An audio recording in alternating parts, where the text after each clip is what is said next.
Okay. So I wanted to spend this morning meeting just talking about a general review of the intra-aortic balloon pump, and also a little bit of something new, so quite a shocking revelation that I came to through my reading. So it's not really case-based, but just generally going through and then looking through one of the journal articles, and hopefully if we have time, going through some of the troubleshooting that may arise with balloon pumps. So the balloon pump itself, you can see an example of one here. This is directly from the MEK website. We have Datascope pumps, but MEK has recently bought out Datascope, so it's MEK. The balloon pump itself has 2 lumens. There is 1 lumen for balloon counterpulsation, and it has another lumen to measure the arterial waveform. Helium is most often used for this counterpulsation therapy because of its low density, and it's quickly absorbed into the circulation in case of a gas embolism. What the balloon pump does essentially is inflate during the diastolic phase and deflate just prior to ventricular ejection. In essence, what this does is increase the diastolic aortic pressure and thus increasing the coronary blood flow. And it also has the added benefit of reducing the aortic end diastolic pressure, thus reducing afterload. So we're increasing oxygen supply to the myocardium and reducing oxygen demand. Here is a typical waveform of a aortic waveform with a balloon pump trace. Okay, so I'll spend a little bit of time on this. So this is an ordinary cardiac cycle. Okay, so here we have. So this is. You should all be familiar with this from Wigger's diagram. So aortic valve opens, you get an increase in pressure. There's the dichrotic notch here and reduction in pressure. So what happens with the balloon pump? So what we see is here is the unassisted end diastolic pressure. The heart pumps as normal, so this is unassisted systole. There's no augmentation by the balloon pump at this stage.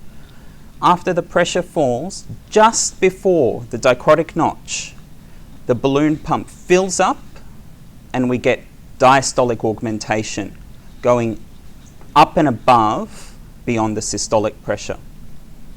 Then before systole, the balloon pump deflates and the pressure in the aorta actually drops. And this is what we call the assisted end diastolic pressure. And this provides an advantage because then the left ventricle has essentially less pressure to pump against.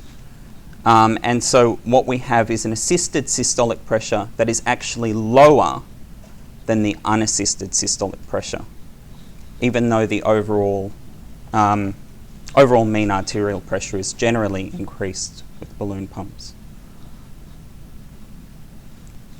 Everyone clear and happy with that? Yep, excellent. Okay. Insertion of a balloon pump is usually via the femoral artery Seldinger technique, but additional routes that have been described include subclavian, axillary, brachial, iliac arteries, and occasionally transthoracic and translumbar approaches are used. I've seen at least one patient with very severe vascular disease needing a transthoracic approach and an open chest for a number of days. Sizing is very, very important. If the size of the catheter that's been chosen is too small, it's not going to be effective. And if it's too large, it increases risk of complications, including renal and cerebral compromise. So this is the sizing guide directly from the MEK site. So there are a range of sizes available, basically depending on height, as you can see, ranging from 25 cubic centimetres to 50 cubic centimetres. And there are special pediatric sizes also available.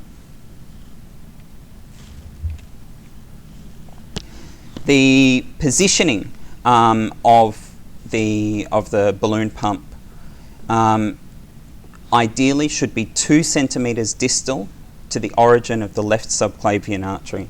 This can be confirmed with fluoroscopy, TOE, chest X-ray, and CT has also been described. And just the note there that the base of the balloon should always be above the renal arteries. Here's a typical chest X-ray appearance of a balloon pump. This one's just sitting in the third intercostal space.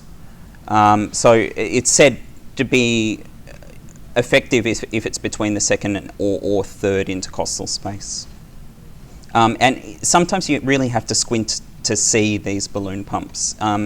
So for those of you sitting for exams, I think that, you know, if you're asked to comment for hardware on an X-ray, for instance, it's probably an idea to really have a look for the balloon pump, because they can be quite easily missed because you don't have a big long line sitting down this way, but just a tiny little radio opaque dot at the end. Once the balloon pump is in, you need to decide how to trigger it.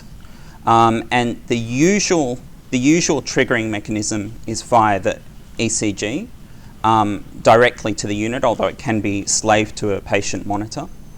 Pressure triggering can also be used directly through the balloon pump lumen. There is an internal mode which will essentially beat asynchronously at 80 beats a minute. But you would never use this. You would never use this apart from in an arrest. And there are also a couple of modes specific for pacemakers.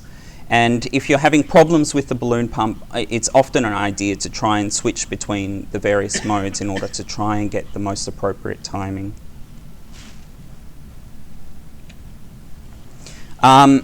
So there are quite a few different indications. I suppose, acute myocardial infarction with hemodynamic compromise, cardiogenic shock, weaning from cardiopulmonary bypass, particularly with those with a stunned myocardium, refractory ventricular arrhythmias, cardiomyopathy, acute mitral regurg, congenital cardiac disease. It has been used in sepsis in the past, and also for bridging to a left ventricular assist device or bridging to transplant.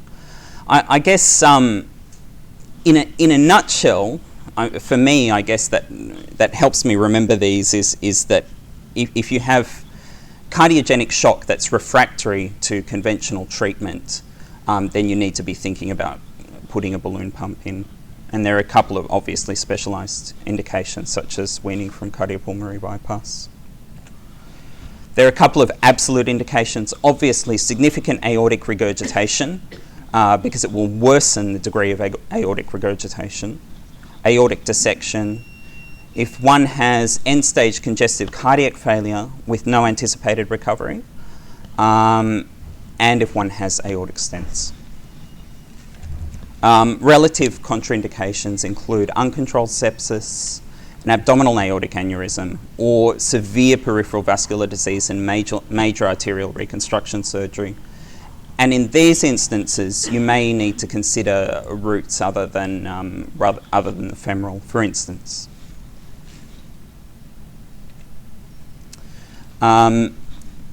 Just a word on the particular sort of complications, and there's a long list of them.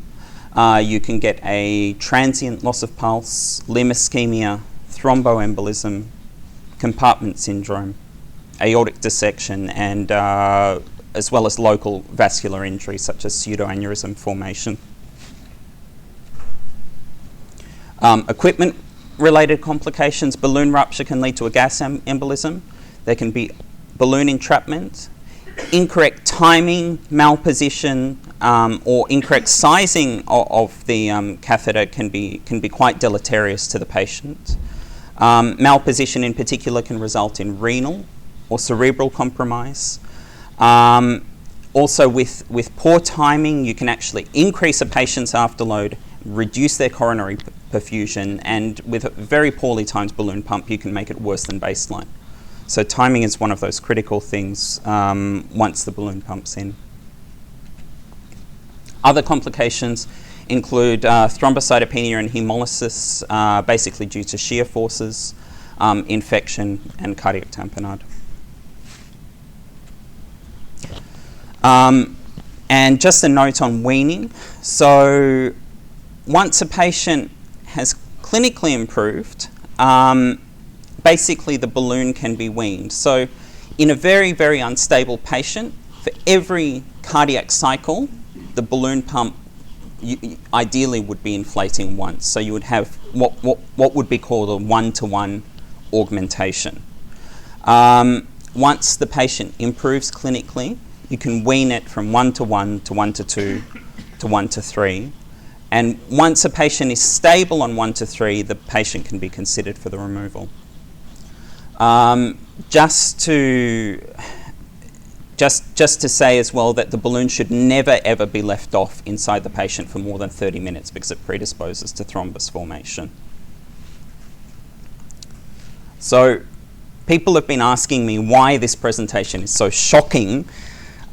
So this is the next part of it, and so this was really this really came from my reading last year of a New England Journal medicine article that I found quite interesting because I've used some balloon pumps in the past.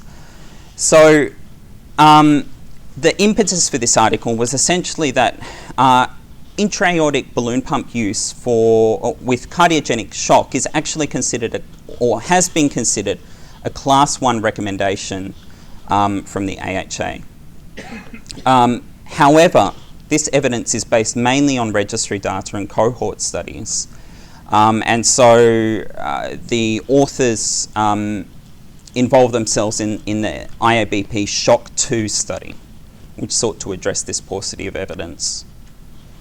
They enrolled 600 patients with acute myocardial infarct and cardiogenic shock, and they were appropriately randomized in an open label study because it's hard to blind intra-aortic balloon pump therapy.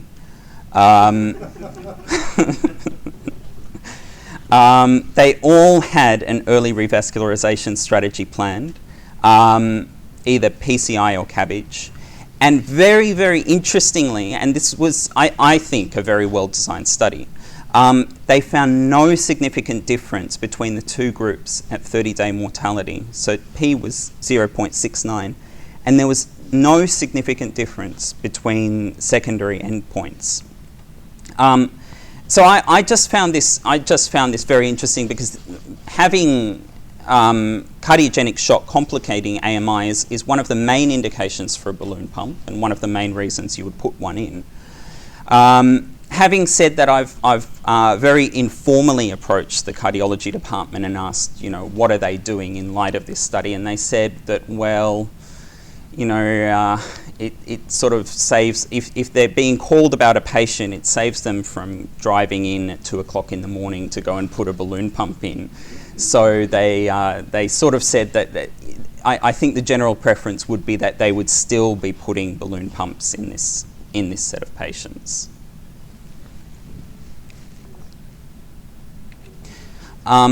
Just a note, just on one of the results tables from the study. This is, what's it called? It's a forest plot showing, it is a forest plot, isn't it, Alan? It is, okay. Where the intra-aortic balloon pump is better and controlled better, and it's a subset analysis. And interestingly, the only subset that actually did better was the less than 50-year-old people. I don't know how, there are only 70 patients in that group. I don't know whether you can draw too many conclusions from that.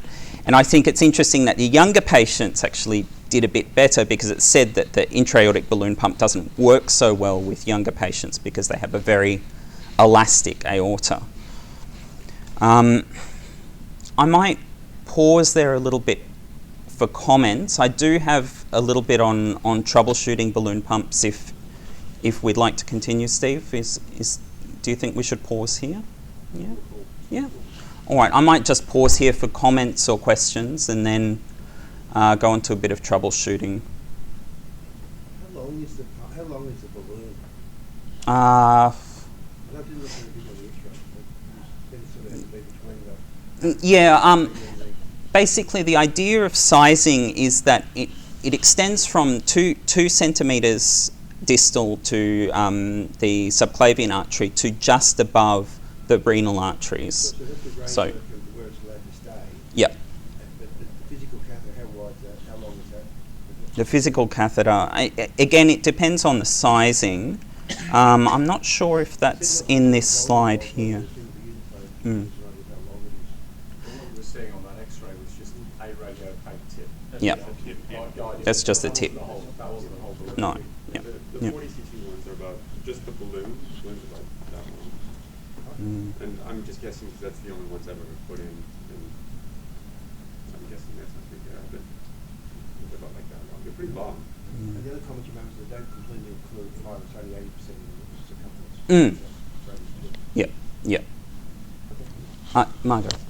In one of the contraindications, you said aortic valve replacement. No, aortic regurgitation. No, So, there's one other. um, Stents. aortic stents. Oh, okay. Yep. No worries. Can I ask Yes. a question about that? You said that the aortic aneurysm Mm. is only a partial. Oh, and So what's yep. the difference? Someone's had Yep. a stent put in for their aortic aneurysm. Yeah. What's the mechanism of action? So that's a complete contraindication, whereas somebody with an aneurysm is only relative. I suppose I can't answer that question to the to the degree. I don't know, Lenore, if you know or want to comment. Aneurysm is very relative Mm. So you're not going to make that an absolute contraindication. 98% of the time you'll be above the double aortic aneurysm anyway. Well, yeah, So it wouldn't really matter. you can have a thoracic. Obviously, if it was thoracic, then it won't work. So would people like to go through some troubleshooting? Yeah, I find this stuff is sort of a lot more complicated. I find, and the easy part's putting it in and deciding to put it in, but then to work it out once it's there. So as I've alluded to previously, correct timing and augmentation is incredibly important. Inflation. So here we have an ideal waveform from the balloon pump. So inflation occurs at the dicrotic notch, or just before. It appears as a sharp V, and ideally, the diastolic augmentation rises above systole. Deflation occurs prior to systolic ejection, results in a reduced end diastolic pressure and a reduction in assisted systolic pressure. Just a note on timing, if you're ever trying to time these things, never set it in 1-to-1. You have to set it at least in 1-to-2 or 1-to-3, otherwise what you get will not be accurate enough. This is an example of early inflation of a balloon pump. So what you can see here is that it's augmenting long before the dicrotic notch. You get a very high diastolic augmentation. And what this results in is premature closure of the aortic valve. You can get aortic regurgitation, increase in left ventricular end diastolic volume, increase in left ventricular end diastolic pressure, and an increase in afterload and myocardial oxygen consumption. So we have our little timing thing on the screen. So you'd want to really try and move that to the right if you can, to try and time it appropriately. Having said that, the machines are not too bad at doing it automatically for you, but they often need a bit of tweaking. This is an example of late inflation, and here you can see the balloon inflates after the dicrotic notch, and you can see your diastolic augmentation isn't that great. Essentially, you end up with suboptimal coronary artery perfusion, and hence you'd want to bring the timing back a little bit. Early deflation. So instead of coming down nicely like this and deflating at a nice rate, it deflates much too quickly. You can end up with suboptimal coronary perfusion. You can get a potential for retrograde flow through the coronary arteries and the carotid arteries. You can have suboptimal afterload reduction and increased myocardial oxygen demand subsequently. So you want to try and make the deflation a little bit later if you see this pattern. Late deflation.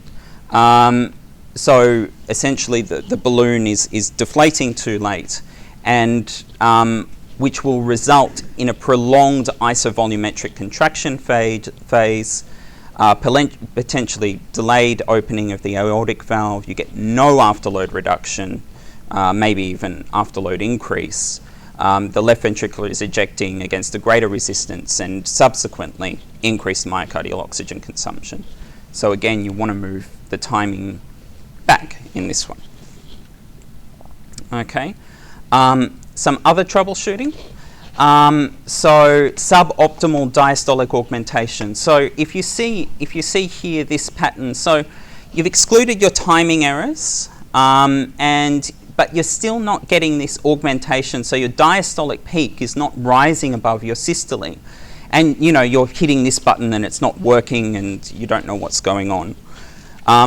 So again, you exclude your timing problems. Then you have to consider, is your catheter malpositioned?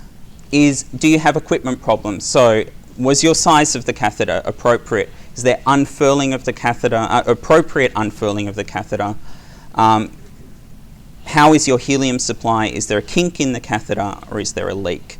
And there's a menu on the machines that sort of helps you troubleshoot a lot of these things. So if you've excluded timing, malposition and equipment, often what the problem is a lower systemic vascular resistance that just won't let you reach that degree of augmentation, and they may need vasopressors to address that. Okay, and that's really all I've got today. Yes? So the range of heart rates? Yes. Look, it can be even used in ventricular tachycardias, although timing is quite difficult in those, and so, but yes, you can use it for almost any heart rate. It's quite clever like that. Yes? The ultimate question, what's the cost of a single unit? I think it's in the range of 10 to 20,000, but don't quote me on it. No, a single catheter. Oh, single catheter. I'm actually not sure. Lenore, would you? No. We are still using the Datascope catheters, are we? Or yeah, okay. There's likely to be no clinical benefit to using it in the long term. That was in the context of shock after acute myocardial After acute myocardial infarct. infarct. Are there studies that show that it is actually a benefit, proven benefit in other? Well, indications? yes, there are. Yeah. What do you think? We seem to be using a lot more sort of pre-op levo, Mm. I mean, my impression is that we're not putting in as many as we used to. Possibly that's why, or possibly it's just my selection, the selection of patients on the list. What percentage of cardiac patients having cardiac surgery would require one of these post-op levels? And let's say, Not common. I mean, it's not uncommon, but it's. far fewer than we used to, you said. Yeah, that's my But what sort of impression. numbers are we looking at? Or was that just... Well, I don't know, because other people's spectrum of what they're dealing with might differ, but I mean, once I can't remember the last time I had a balloon pump. Okay. So maybe, I mean, it would have been within the last 12 months, but it's not that regular occurrence. Yeah, We would before more some ended. commonly, I think, Far more probably be common. using pre-op levo for high-risk patients before ventricular function. We get a lot of patients now who are older with really bad pneumonia as well, but twice now, getting them in, I think levo's a bit easier. So that's also a factor. Does the presence of atheroma predispose them to having envelope? Is that Yes. a factor? Yeah. knowledge of this study probably would decrease the incidence of using them as well. It's a very recent study. It's come out in October last year. Oh, so Mhm. so- I know. All right, great. Okay. Thank you. Thank you everyone for coming. Have a great day. Thank you. Thanks, Laurie. Thank you. Thanks for that. Brilliant. Brilliant.